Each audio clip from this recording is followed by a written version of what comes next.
അസ്സലാമു റഫാസ് കിച്ചൻ ടൂറിലേക്ക് എല്ലാവർക്കും സ്വാഗതം. ഇന്ന് ഞാനിവിടെ ഈസി ആയിട്ടുള്ളൊരു ചില്ലി ചിക്കനാണ് ഉണ്ടാക്കാൻ പോകുന്നത്. അതിനുവേണ്ടി ഞാനിവിടെ ഒരു 400 ഗ്രാം ചിക്കൻ എടുത്തിട്ടുണ്ട്. ഞാൻ അതിലേക്ക് 1/2 സ്പൂൺ മഞ്ഞൾപ്പൊടി, 1 സ്പൂൺ കാശ്മീരി ചില്ലി,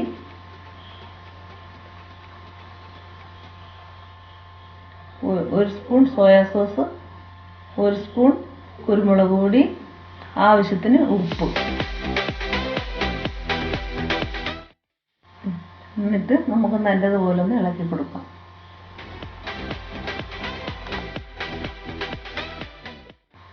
ഒരു സ്പൂൺ കോൺഫ്ലോർ കൂടി ഇട്ട് നമുക്ക് അത് നല്ലതുപോലെ ഒന്ന് ഇളക്കി അരമണിക്കൂർ റെസ്റ്റ് ചെയ്യാൻ വയ്ക്കാം.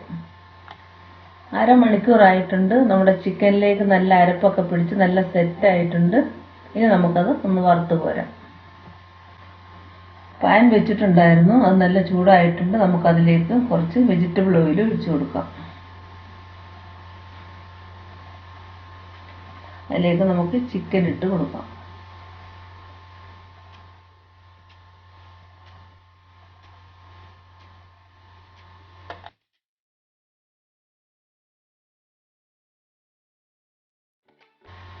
ചിക്കൻ ഒരു സൈഡ് മൊരിഞ്ഞിട്ടുണ്ട്. നമുക്കിതൊന്ന് തിരിച്ചിട്ട് കൊടുക്കാം.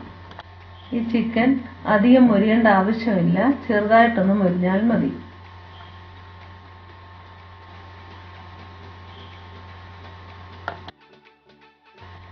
ഫ്രൈ ആയിട്ടുണ്ട്. നമുക്കിനി അതൊന്ന് കോരിയെടുക്കാം.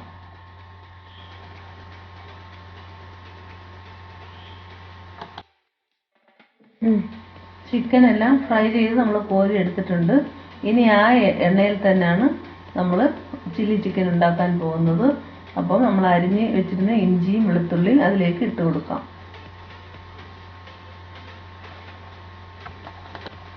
നമുക്കതിലേക്ക് സവാള ഇട്ട് കൊടുക്കാം.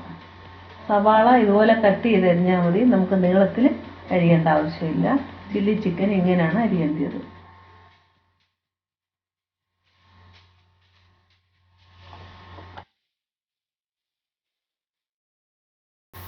സവാള വഴണ്ട് വന്നിട്ടുണ്ട്. നമുക്കതിലേക്ക് 2 പച്ചമുളക് എടുത്ത് വെച്ചിട്ട് ഇട്ട് കൊടുക്കാം.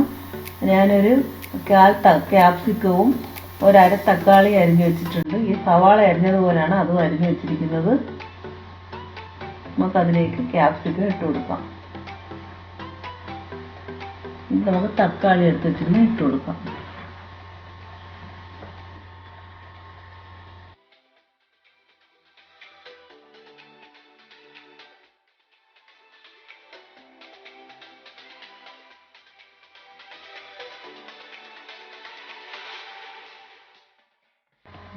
നമ്മളുടെ വെജിറ്റബിളിൻ്റെ പച്ചമണമൊക്കെ മാറി വരുന്നുണ്ട്. ഇനി നമുക്കതിലേക്ക് 1 സ്പൂൺ കുരുമുളക് പൊടി ഇട്ട് കൊടുക്കാം. ഇനി നമുക്കതിലേക്ക് 1.5 സ്പൂൺ സോയാ സോസ് ഒഴിച്ചു കൊടുക്കാം.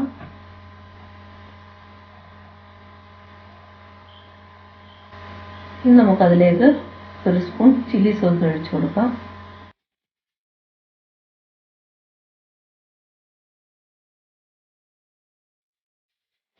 ഇനി അതിലേക്ക് നമുക്ക് 1.5 സ്പൂൺ ടൊമാറ്റോ സോസ് ഒഴിച്ചു കൊടുക്കാം. നമുക്ക് ഇച്ചിരി ഉപ്പ് ഇട്ട് കൊടുക്കാം. നമുക്ക് വറുത്ത് കോരി വെച്ചിരുന്ന ചിക്കൻ അതിലേക്ക് ഇട്ട് കൊടുക്കാം. ഞാൻ 1 സ്പൂൺ കോൺഫ്ലോർ 1/4 ഗ്ലാസ് വെള്ളത്തിൽ കലക്കി വെച്ചിട്ടുണ്ടായിരുന്നു. അത് നമുക്ക് അതിലേക്ക് ഒഴിച്ചു കൊടുക്കാം. നല്ല കൊഴുപ്പ് കിട്ടും. നമ്മളുടെ ചില്ലി ചിക്കൻ ഒരുവിധം റെഡി ആയിട്ടുണ്ട്. ഇനി ഇതിലും ഗ്രേവിയൊക്കെ വേണമെന്നുണ്ടെങ്കിൽ കുറച്ച് ചൂടുവെള്ളം ഒഴിക്കാം. 1 സ്പൂൺ മുളക് പൊടി ഇട്ട് കൊടുക്കാം. ഞാൻ മുളക് പൊടി ചേർത്തിട്ടില്ല, കുരുമുളകാണ് ചേർത്തിരിക്കുന്നത്. അപ്പോൾ നമ്മുടെ ചില്ലി ചിക്കൻ റെഡി ആയിട്ടുണ്ട്. ഇനി നമുക്കൊരു പാത്രത്തിലേക്ക് സെർവ് ചെയ്യാം. അപ്പോൾ എല്ലാവരും ട്രൈ ചെയ്ത് നോക്കണം. നല്ല ടേസ്റ്റ് ഉണ്ട്. അപ്പോൾ എല്ലാവരും ട്രൈ ചെയ്തിട്ട് കമൻറ്റ് ബോക്സിൽ അഭിപ്രായം അറിയിക്കുക. അതോടൊപ്പം ലൈക്ക് ചെയ്യുക, ഷെയർ ചെയ്യുക, സബ്സ്ക്രൈബ് ചെയ്യുക. അസ്സലാമു അലൈക്കും. ഇനിയൊരു ഡിഷുമായി നമുക്ക് നാളെ കാണാം ഇൻഷാ അല്ലാഹ്.